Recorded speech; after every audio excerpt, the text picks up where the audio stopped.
of Golarion. A diverse world, but with cataclysmic conflicts that occur across the entire globe. However, as dramatic as these conflicts are, the world, for the most part, remains respectfully partitioned off from one another. Continents typically don't interfere with other continents' affairs, except in the rare case of imperial expansion, which is typically spearheaded by those that have greed and power coursing through their very soul. While the world is filled with those that are corrupted to their very core, the universe has balanced Golarion with civilizations that have upheld righteousness and goodness for millennia. With these two opposing forces seeking to fight against one another, Golarion has become rife with ancient and mostly forgotten civilizations. Few recall the Thessalonian Empire, and even fewer recall the collapse of the Cyclops Kingdom of Golarion. All that remain of these ancient conflicts and civilizations are the bones of those buried deep below the earth or sea.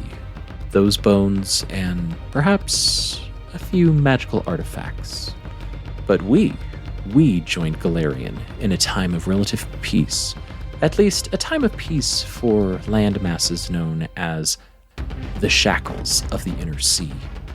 The Shackles being a massive network of islands unclaimed by any established government.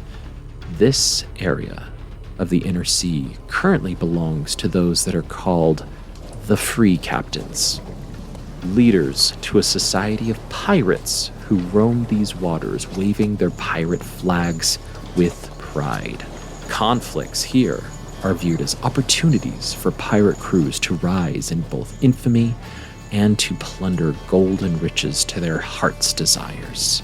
The tropical climate of the Shackles allows for these beautiful landscapes to be explored by all who decide to take the risk of piracy. We begin our adventure with a newly formed pirate crew.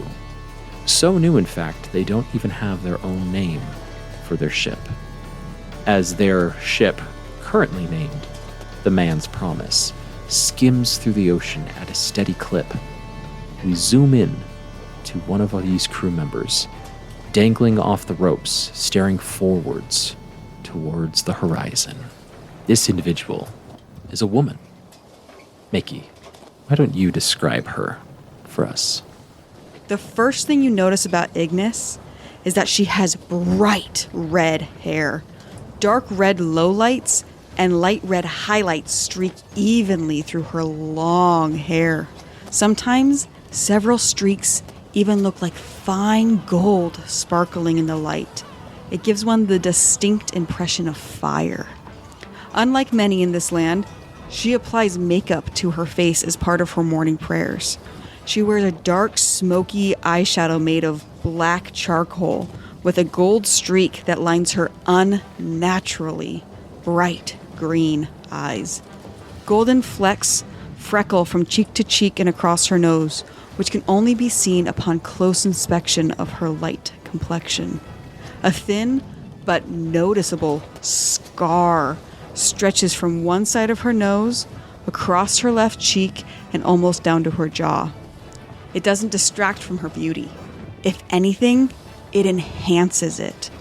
As an Aasimar, she is almost unnaturally beautiful. Currently, she wears a red neckerchief around her neck. A worn leather corset is over a dirty, loose-fitting shirt, which at one time was probably white. A dark pair of pants with sturdy knee-high boots are crowned with a belt that hangs loosely off one of her hips. A found rapier is strapped to it. Her wrists are covered with a leather cuff that ends about halfway up her elbow on each of her forearms. 3 white and 1 black dots, perhaps buttons, run vertically along each bracer. And as she breathes in the beautiful sea scent, the salt air spraying upwards towards her, as she is about halfway up the mast, looking towards the horizon. This is Lieutenant Ignis. I'm going to go with Ignis. I think in Latin it's Ignis. Okay. But the more I've been playing with it, I think it's Lieutenant Ignis Halcon. Like igneous rock, which comes from the same Latin base. So Ignis Halcon. And Ignis, it's been about a week since the events that have happened on the Man's Promise. The events which turned you and your fellow crew members from slaves to owners of a pirate ship as you mutinied against the previous harsh master, Mr. Plug. And as you all contributed and hung in there to rally against Mr. Plug, but also to get this ship in order for the past week. What has your role been this past week in making sure that this thing has been clipping away at a good pace? So far, she has just been ordering everyone around and making sure Buster the helmsman has kept us on a straight course away from the destination that we had been going with Mr. Plug. Mm-hmm. As far away from Mr. Plug as possible. Which is fortuitous, because that's the direction that some of your comrades, not in your adventuring party, but that were also slaves, now turned crew members, that have shown you and your fellow adventurers loyalty, have suggested that you go. But more on that in a second.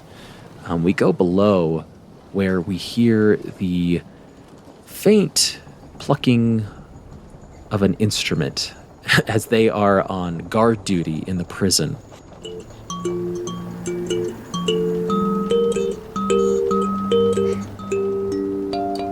We jump to Ned, your character. You're sitting outside the prison. Prison might be a generous term for it, as it is really more than just like a broom closet with bars surrounding the few individuals that remained here from the previous regime. But why don't you describe your character here as you are on guard duty? Yes, it's often not difficult to figure out where I am. If you follow the plucking of the kalimba, this is the instrument that my character is playing. If you're not familiar with it, it's often called a finger piano, a bunch of little metal tines that you pluck to make tones. He's actually playing that. Yeah, that's not me editing that in. That is Ned, 100%. Yeah. And so, yeah, I'm sitting here trying to cheer up these poor folks who haven't quite managed to figure out that they would be a lot happier if they were okay with the mutiny that just happened here. But yeah, as you follow the notes of the kalimba, probably the first thing that you're going to notice is, my character sitting in a chair, hooves swinging off the floor that is a little bit too far away. This youthful figure. How youthful, you ask? Why, 13 years old, dude. Atop of my head's a large curving pair of ram-like horns sprouting out of also red hair, but not nearly so angelic as the lieutenant's hair. Kind of shaggy, long, down about to chin level or so, kind of wavy. And though I am so young, because of my satyr heritage, I've got a little pair of mutton chops going down my chin and a little headband holding the hair back, maybe made from a piece of torn sailcloth, who knows, just some piece of cloth that he managed to wrangle up, above a pair of eyes that always look a little bit tired, but below that a smile that literally never fades. Literally, I'm not using that word figuratively, literally never fades, this smile. Going down from there, draped around his shoulders, a very light spun woolen poncho, pretty dark gray with, to the sides, some stripes of white and brown, just a little bit of accent, and around his little satyr legs that are waving back and forth above the deck is what we on Earth would call some Thai fisherman pants, though Thailand does not exist on the world of Golarion. But yeah, this little guy here, Ataraxia Kalian, is just sitting here trying to cheer up the mood for these curmudgeonly prisoners who are not having a great time here in this incredibly ramshackle prison. And as you play your kalimba, is that what it is, right? Kalimba. The kalimba. There are just a few individuals in here from, like I said, the previous regime, from Mr. Plug. In fact, it's at this point that one of your allies, Sandara Quinn, she actually comes down and she relieves you from your guard duty. And she goes, Aye, that's mighty fine to cheer everybody up here at Ataraxia, but I don't believe that they are appreciating as much as the rest of the crew might be appreciating it. That's a good point. There's a lot of people there who are doing a lot of work, and these guys aren't doing a lot of work. So maybe the people who are toiling away up there on top deck, I should go cheer them up a little bit. Because that's been kind of my job for the most part. I've been kind of the hype man. You know, in the tail end of a violent mutiny in which the previous captain was tossed overboard and left to drown, there's, surely some people who are trying to figure out where exactly do we fit in things? Who's our captain? How are we going to operate as a crew? And I'm just like, guys, don't worry about it. We're going to figure this all out.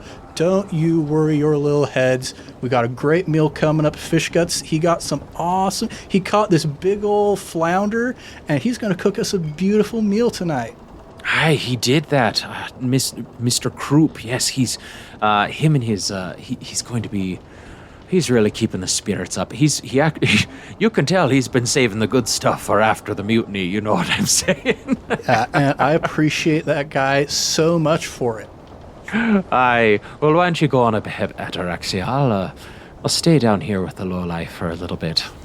All right. I turn to the prisoners, and I throw up the satyr horns with both hands in a sign of respect, and I clip, clop up towards the top deck.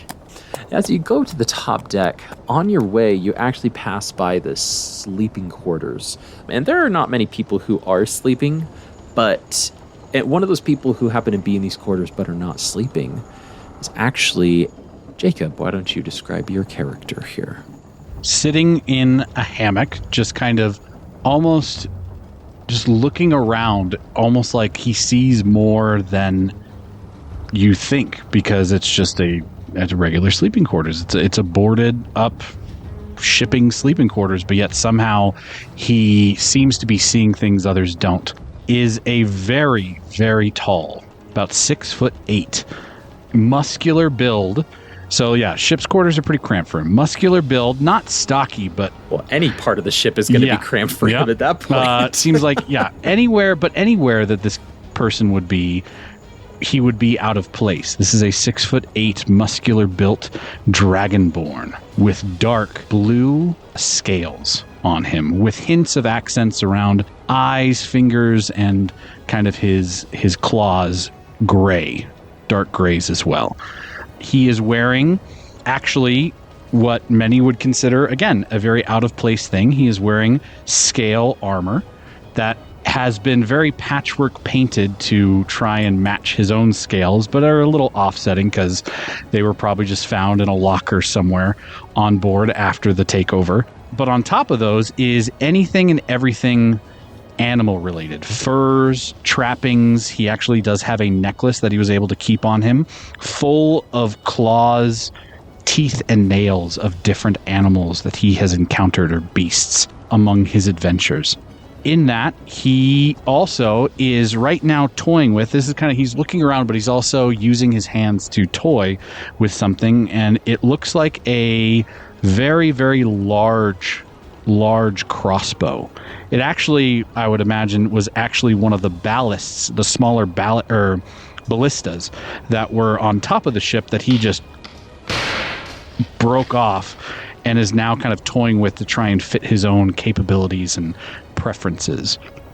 And he's very much keeping to himself, just looking around, waiting for something to happen to draw his attention. Dude, Max, have you figured out how to get that thing working yet? Yes, not quite sure the mechanisms that it would need, but I'm getting the hang of it. Dude, I'm so stoked to see what that thing can do when you get it figured out, my dude. Just you wait. I'll prove my worth, little man. Hey. And I pull my little 4'2" frame up towards him and say, you've already proven your worth, Max. Everybody loves you around here. That's what I've grown to appreciate about you, little satyr. You always look for the best, even when it might not be there. But I appreciate the effort anyway. Hey, literally can't do anything else. And I once again throw up the satyr horns, little sign of respect, and continue on my way to the upper deck. Oh, wonderful. Before we pan up with Ataraxia, Max, is that your full name, Jacob? Yes, his name. Well, full name is Maximus. He goes by Maximus Shans. Hey, what have you been doing during this past week since the mutiny? You've been tinkering around with this ballista. I think of Halo, of how like you get the turret and then you rip the turret off and you start carrying it around, very much like that. But what have you been doing this past week? He has been just, again, oddly observing everything that goes on. You will find Max in random places in the ship, just standing there, and people will like enter and like, oh, hello. Or like the cook will be cooking in the kitchen and turn around. And Max is just standing there kind of looking all around and just, hello. And he'll just stand there and just watch. And that's all he does is just watch. Oh, so he like almost like an insane psychotic vibes? Or I think to others it would. And again, it's very much because of his lizard mannerisms, because he's a dragonborn. He has definitely this kind of, as any lizard, as you see it move around, it looks like you don't know what you're doing, but yet he is purposefully watching to try and understand the mannerisms of each person in the crew. Not necessarily gaining too much insight, but just what is very observable that I can remember about each person. Because in his occupation, before he was captured, he definitely needed to use his observation skills to survive. All right. Very fun. Very interesting. So, just observing, taking it all in, and as we pan back to Ataraxia, walking up to the deck, you see some individuals who are swabbing the deck, scrubbing it. Some people are dealing with the masts, but as you walk up, they go, "Hey, Ataraxia! Hey, man, it's good seeing you. Hey, babes, you're all looking good today." Hi, Ataraxia. It's good to see you again. You always lift my spirits when you come on up here.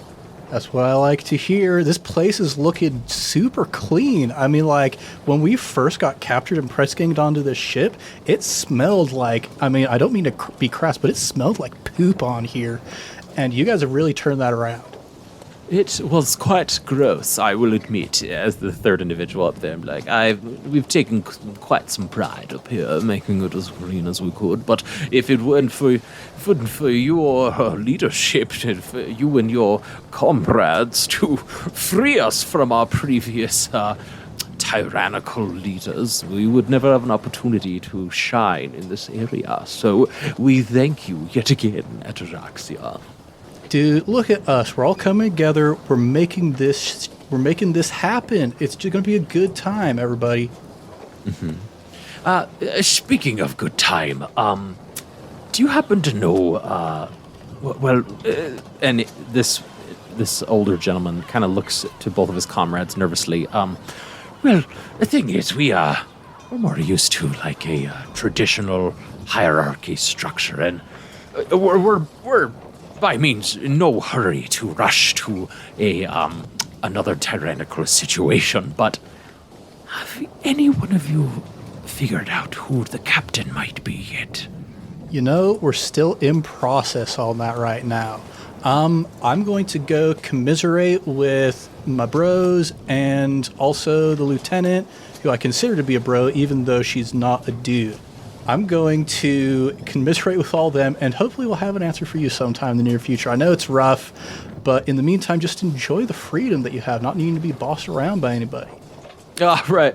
Yeah, you got it, Atarax. You see, I told you he'd have it. I told you they all were working, like, as one captain together, you know, like, they all were making the decision. Yeah, you guys are great. You guys are great, man. We're all immensely confident about this, don't worry. Did you see that giant fish that the cook caught the other day? It's gonna make a great dinner.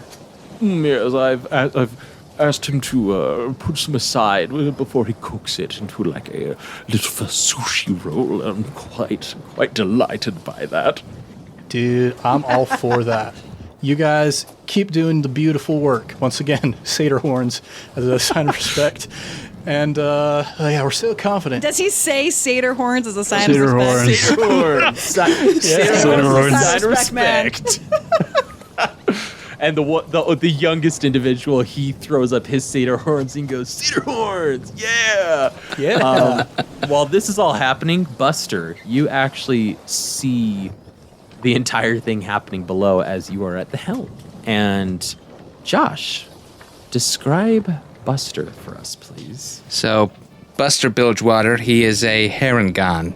So, probably the most striking feature for anyone who's not familiar with that sort of person is that he has the face of a very lightly anthropomorphized hare.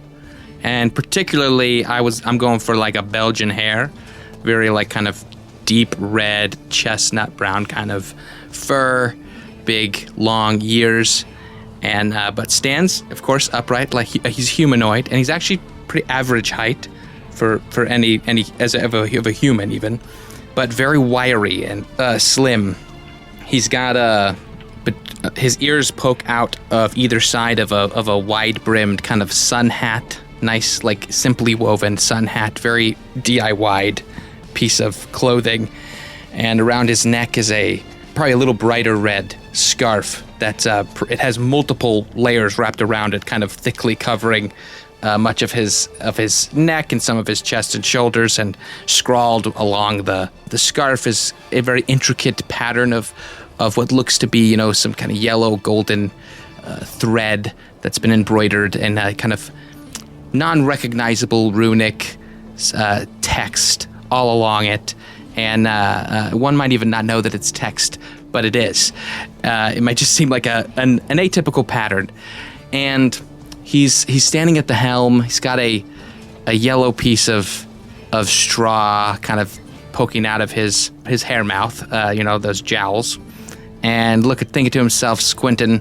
The rest of his garb, by the way, is very, very typical pirate crewman. He doesn't try to stand out aside from, there's enough about him that stands out as is on this ship. And he likes being at the helm. He likes having control, but he also doesn't like being the center of any sort of attention. So I would say at the moment, is it calm right now, or was it was it calm seas, calm? Yes. The weather here is quite calm for the as of right now, and has been for the past week. Okay. There have been some days where the wind has been a little bit stale, but you've been able to pick up on a lot of the wind and get back into good winds and good days heading in your destination. It kind of sounds like Buster wants like a little bit of responsibility, but not so much so that where he becomes like overly important is what it sounds like. And I would say when it comes to life aboard a ship, he seems very comfortable. This is very much his space. He likes this environment, these people. He sees the kind of commotion happening, the positive vibes, and he kind of whispers a little some magical words kind of under his breath, and you may see to the very, very attentive eye, you might see one simple line along his scarf begin, one of those simple embroidered lines kind of start to glow with imbued magic as an additional hand appears to hold the helm so he can step away. Since it's not choppy waters, it doesn't take a lot of pressure, I'm hoping that a mage hand can just kind of give him a little bit to step away. He is a wizard, and he'll kind of step up to the edge of the kind of the upper deck where the helm is, looking over and say, what's all the hubbub over here, gang?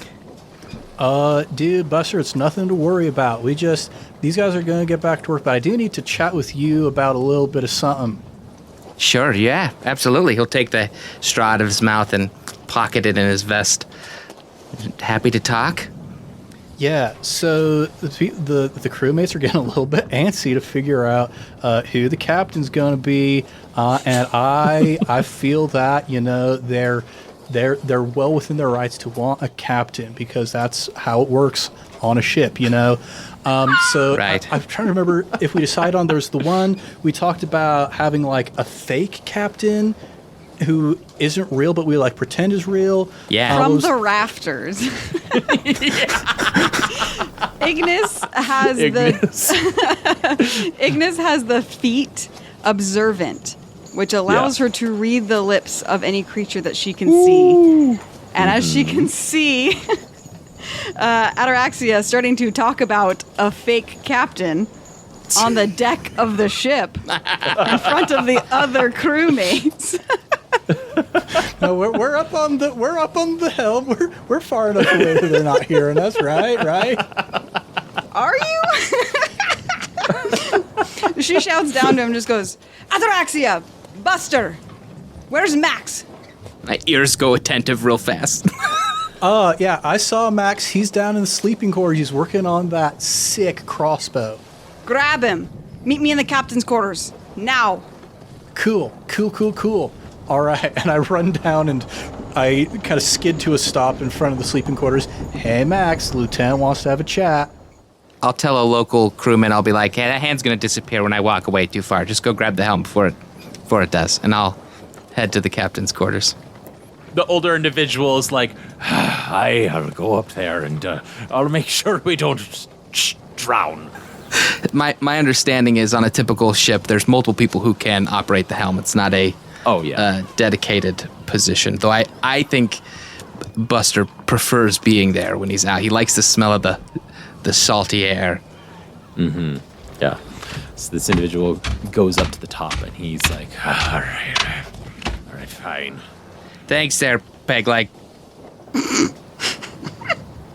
Buster doesn't actually know any names. He just like describes everybody he talks That's to. a lot of what, yes.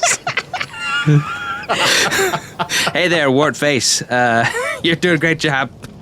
Excuse me, muscles. Okay, yeah, all right. Who would like to meet in the captain's quarters? Oh, teeth. Yes.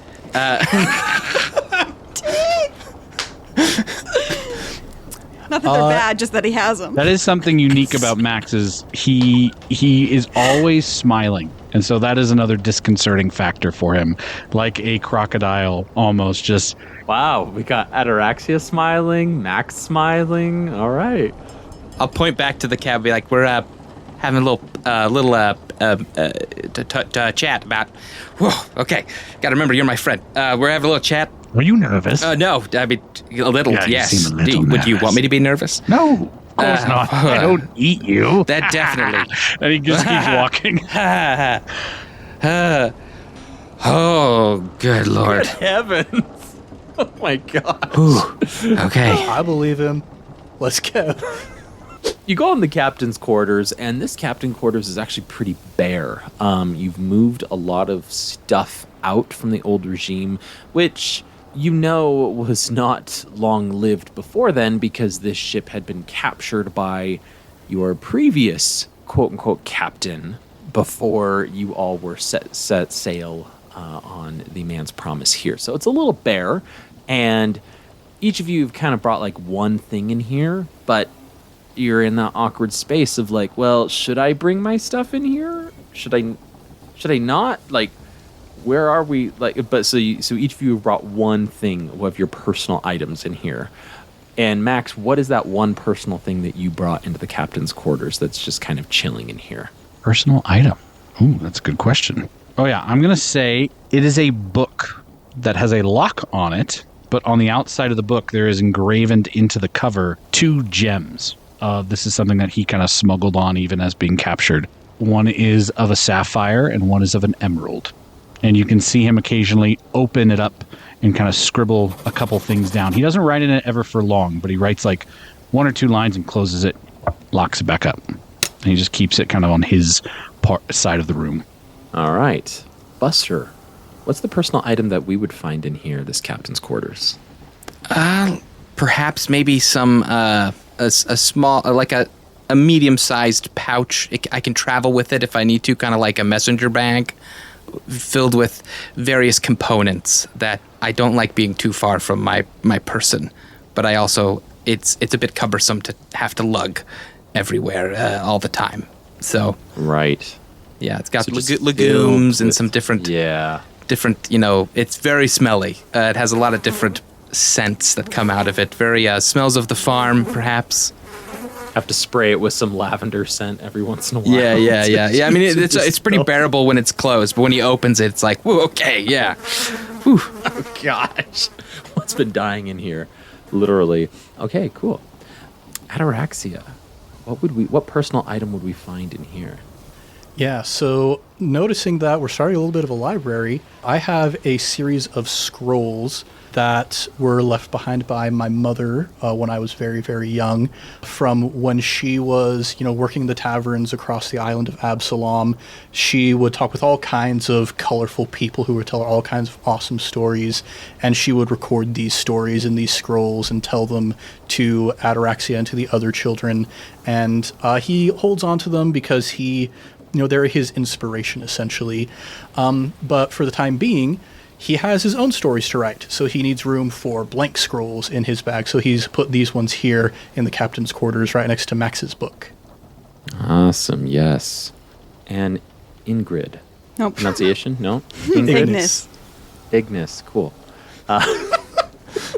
That's fine. Ignominious. Sorry, one more It's time. just a different I name every time. Irene. Isabel? Isabel. At the very back of most ships, and I assume that it's a several mast ship, usually the captain's quarters has big bay windows in the back. So right in front of the bay windows on the floor, Ignis has started to use materials around to... Really what she's trying to make is a tapestry, but she doesn't have a loom and all of those things. So she's trying to create a rug to kneel on, and then in front of it she has several things of incense, and she's carved the symbol of Rolterra, who is her goddess, into the actual wood of the ship back there, and has created a little shrine to her. Because even though Ignis is not a cleric or a paladin, she is a fighter, she is highly religious, devoutly, almost zealously religious. And so she's created a little shrine to her goddess in the back. So as we all walk in, Ignis closes the door behind her. I've heard the crew is wanting to know about the captain. And somebody's starting to spout their mouth off. So what are we going to do about the situation? The four of us were the ones who started this mutiny.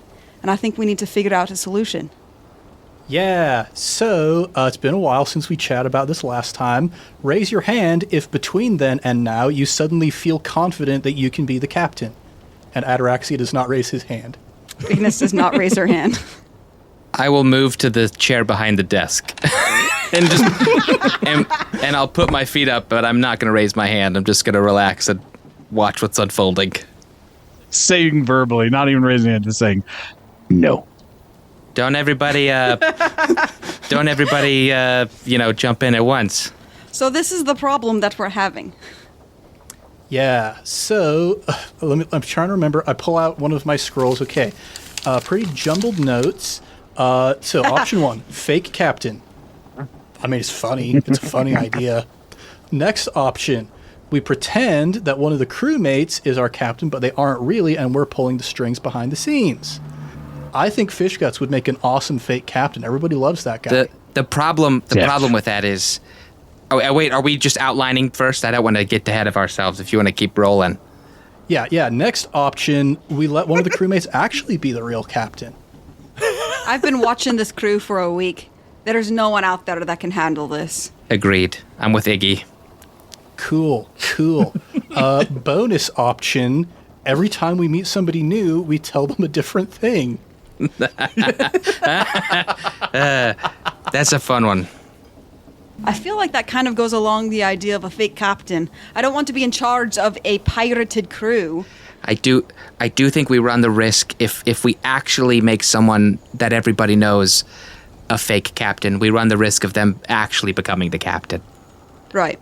Like, I think our chef is, he's an able seaman, and he's been doing this for a long time. Everybody likes him. If we give him the power of authority, he could just decide that he wants to keep it. Can I ask a question? True. I mean, go Definitely. for it, Right. dude. Question Please. time. Excellent. What is really the purpose of having a captain? Why do we need one? I'm not quite sure why it's needed. It seems like the crew gets along with each other. We're all basically on good terms. And he'll look over at Buster and smile. Of course. Best of friends. Let me posit a situation for you here, Teeth. So, hey, the Navy just showed up, Our and Navy. they want to take our ship, right? Like the Navy, like the one to be afraid of, shows up with their biggest ship, right? We see it. Who yells, all men to battle stations? You like to talk. He's the helmsman. He can't call that from the helmsman.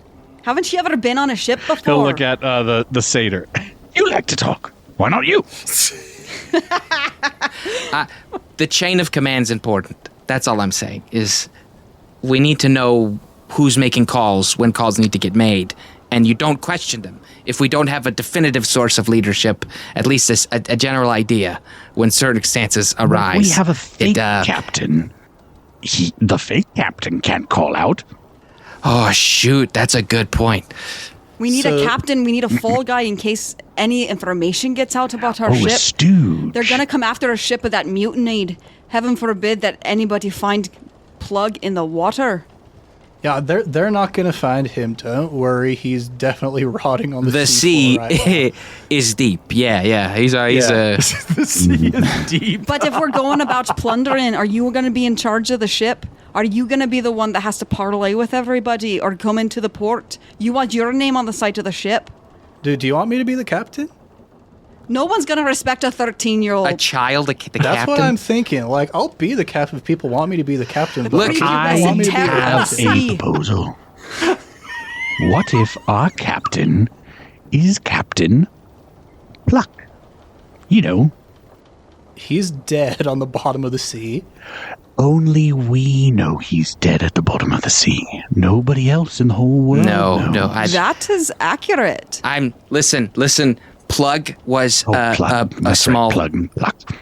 He was a small player in a big game, and I think we need to divest completely from all of that. I think if we associate ourselves with Plug, we then invite ourselves to all of Plug's associates, and that's.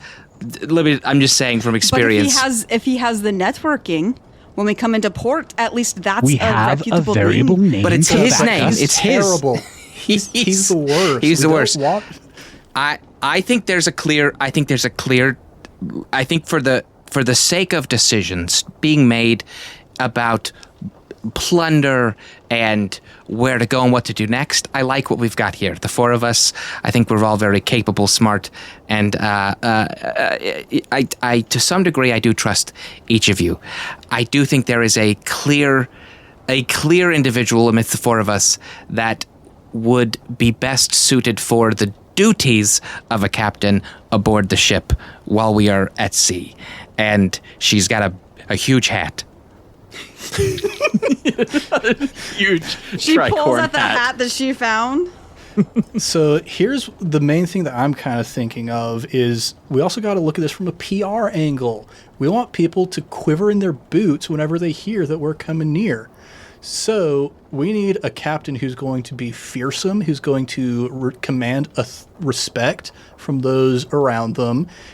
Like I said, I'll be the captain if we want me to be the captain, but if we show up at the nearest port and I go, "Greetings, yon scoundrels, I be Ataraxia, the captain of this fine vessel," they're not going to be very, jazzed about that. Just throwing it out there.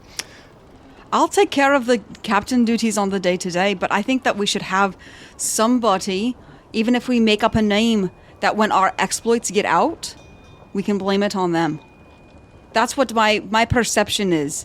I don't So you want don't want wanna upgrade from lieutenant. Want my name to be upon the waves and for it to get back to my people. So you could be kind of acting first mate then. I'll be an acting first mate. That's what my rank is for. I'm trained as a first mate. And it's at that point you all hear at the door. What is it? It's a knock. And who opens the door but Sandara Quinn, one of your most eager or most supportive individuals that took over for Ataraxia not too long ago. And you don't realize this, but you actually have been in a meeting you guys have been talking for about 30 to 40 minutes at this point. Yeah, just like going back and forth about this. This is one of many conversations you've had over the past week about the captain. And Sandara Quinn, she goes, yeah, excuse me for intruding here. I just came in to check in if you needed anything from me. I'm just trying to, any orders you'd like to give, any information you might like. I know some of you Would you like to be the captain? from around these parts. Max! I'm just saying. Your We've mouth. talked for like 30 minutes. With nervous eyes, she quickly turns to the door and closes it as she steps in and like locks it behind her. And she goes, I figured maybe I better close that door if that's the type of conversation that's been going on No, right we're now." just doing a survey to see what every crew member's hopes and dreams are. Would you like to be a captain someday? She holds her Hopes and hands up. dreams. Where do you She see holds her yourself in hands up. 5 years? 10 years? Look, I'll be forever indebted to the four of you for rising up with that mutiny, and I'll support you to the end of my days, to be honest. The man's promise is now a ship for the people, our own pirating crew that I'm proud to be a part of. Now, whoever of you decide to be captain, it's no skin off my back. I certainly don't want to be it myself. I'm just trying to see how I can help you, because this past week has been by far one of the best weeks of my entire life on the open sea. Sandara, you got a good head on your shoulders. People like you. People talk to you. You have like a general vibe of how the crew feels about the state of affairs on the ship right now. Aye, that might be true, yes. So we've been thinking, we just mutinied, and people are going to look at that and think maybe that's not great. So we're thinking it might be good to go under the radar a little bit, kind of lay low. So like the lieutenant over here said that she can like take over the day-to-day captainy sort of duties, but what if we change the name of the ship, we tell people that there's a different person who's the captain, and therefore our identities, the identities of us and everybody else here on the ship, can be protected to some degree from Harrigan, because Harrigan wants to kill all of us, I'm sure. So, thoughts? As you keep saying that, her face gets a little bit more and more serious as she looks down and starts rubbing her chin.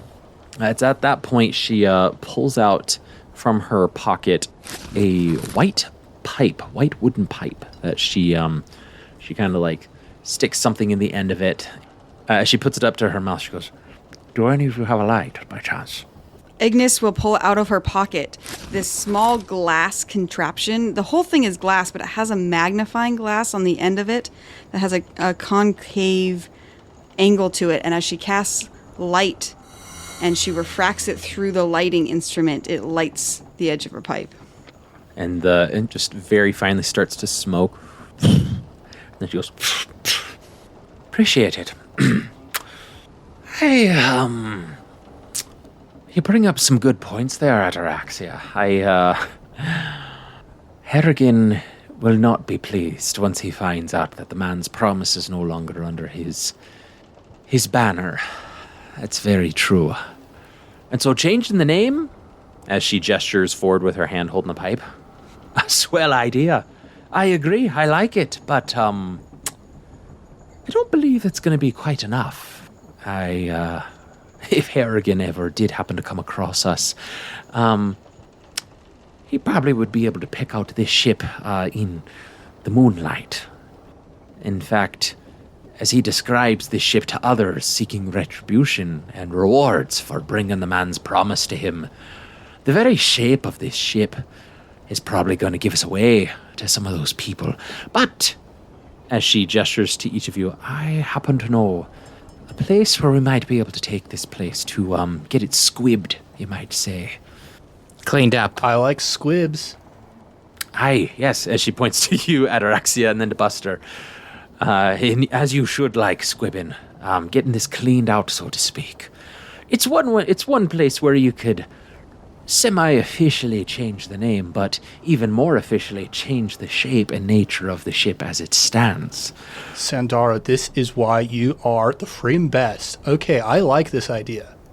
I'm gonna lean over to. I concur. Can I lean over to Maxim? Could I lean over to him and just be like, does Ataraxia actually like know everybody on the ship already? Is he just talking to everybody? Does he know? He knows everybody and knows everything about everybody. I had no idea who she was. I didn't even know she had a pipe. I don't think I wouldn't advocate for it. It's probably bad for her health. As Sandara takes a long pull and blows out this, it's smoke, but as it gets close to you, it doesn't smell like smoke. It actually smells of strawberries, which is odd. As she blows out, she goes, "So I understand, protecting your identity from Harrigan. If we sweep the ship and we change the name of it, there might not be any need to hide our identities from him at that point, especially if we're the likelihood of him knowing our names backwards and forwards is less likely than maybe one might assume." What I'm saying is piracy is illegal. And if we ever want to leave this place, we can't have our names associated with piracy. What? Yes, we can. We just gotta be different pirates. What kind of pirates have you learned about? Well, I've been in a couple different pirate ships. I'm just saying, You've been on pirate ships. Yes, surprise. A person you met on a pirate ship has been on other pirate ships. And as Sandara looks over, "Hi, this man's got a look to him where he's been maybe seen a tuffle or two on a couple ships here and there. Yeah, I believe his word." I mean, every pirate ship is also not a pirate ship. Okay, so we raise the Jolly Roger when it's time to be pirates and do pirate things. But when we're not, then we're just another ship. We're a trade vessel, a cargo ship, whatever is needed for the moment. Aye, and I'll be stepping in here for just for a word or two, Ingrid. It's quite understandable to think outside the shackles and think outside the islands here. But why you'd ever want to leave the shackles and the fame of being one of the best pirates of the free captains out here. I haven't found a reason really to leave for 5 years now. You kind of freedom you can't buy on the open sea. Now that has an effect on Ignis. Hearing those words, you can see a change in her. Can I reach for the pipe to take a puff of it? As you reach, she pulls her hand away as she draws again, and she literally pushes you out of the way as she walks towards Max. Misread the moment. Misread the moment. You wait for the pass before the puff, my dude.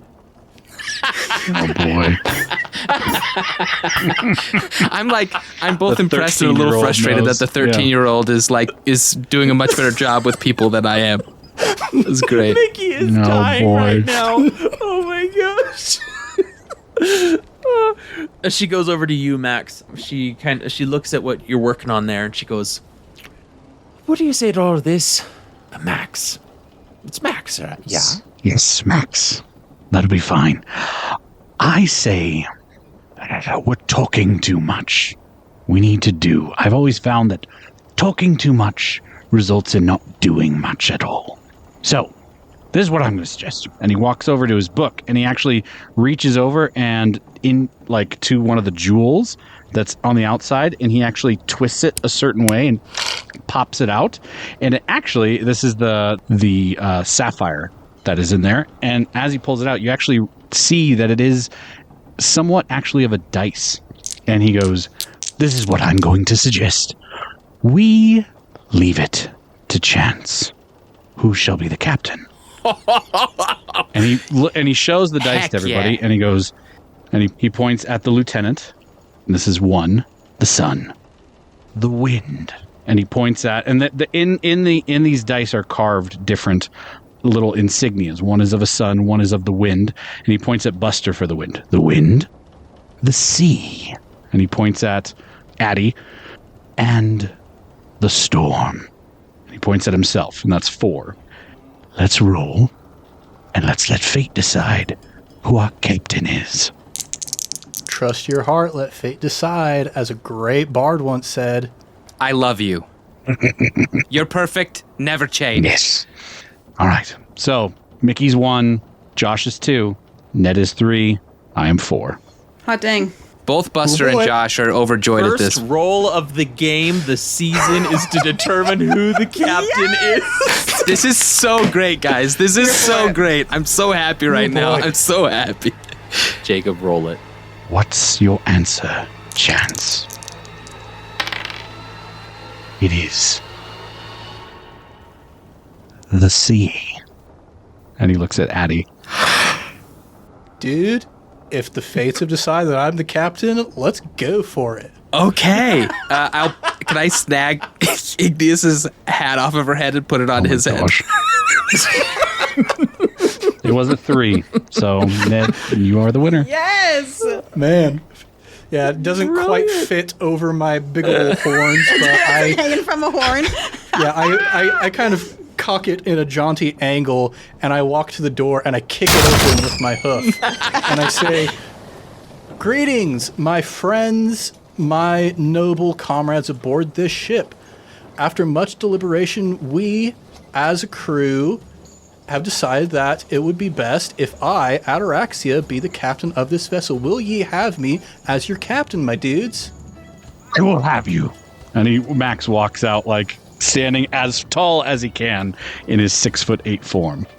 And as the rest of you usher out, Sandara has put her pipe away and goes, I support Ataraxia, and I will follow ye, Captain, to the ends of the earth. Ignis will come out and take the opposite side that Max is standing on and fold her arms and stand up to her full height, which is 5'10". Not enormously large, but still rather tall for a woman. The fates have spoken, and I believe in destiny. I believe that Ata here is meant to be the captain of this vessel. He has my support. I'm not going to say anything out loud. I'll just mumble to myself, this is crazy. and I'll cast a little subtle magic of wind blowing to kind of like make him look as regal as possible with like wind. Some prestidigitation. Yeah, just kind of like a bush. I have like a gust cantrip, so just like some very simple wind, just kind of blowing his hair. Yeah, just kind of making him look. Maybe the hat goes a little bit off, just to kind of add to the epicness of the moment. And as the moment rises in epicness, the one dude throws both of his satyr horns up and yells, "Satyr horns for respect, man!" Satyr horns for respect. Yeah. Satyr horns. All right. And I'm going to walk back to the helm.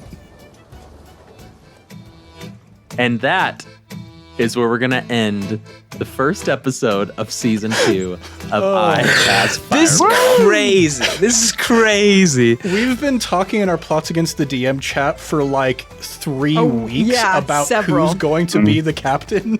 That was so Rolled the perfect. die Why for not? it. That was so Why perfect. I love it.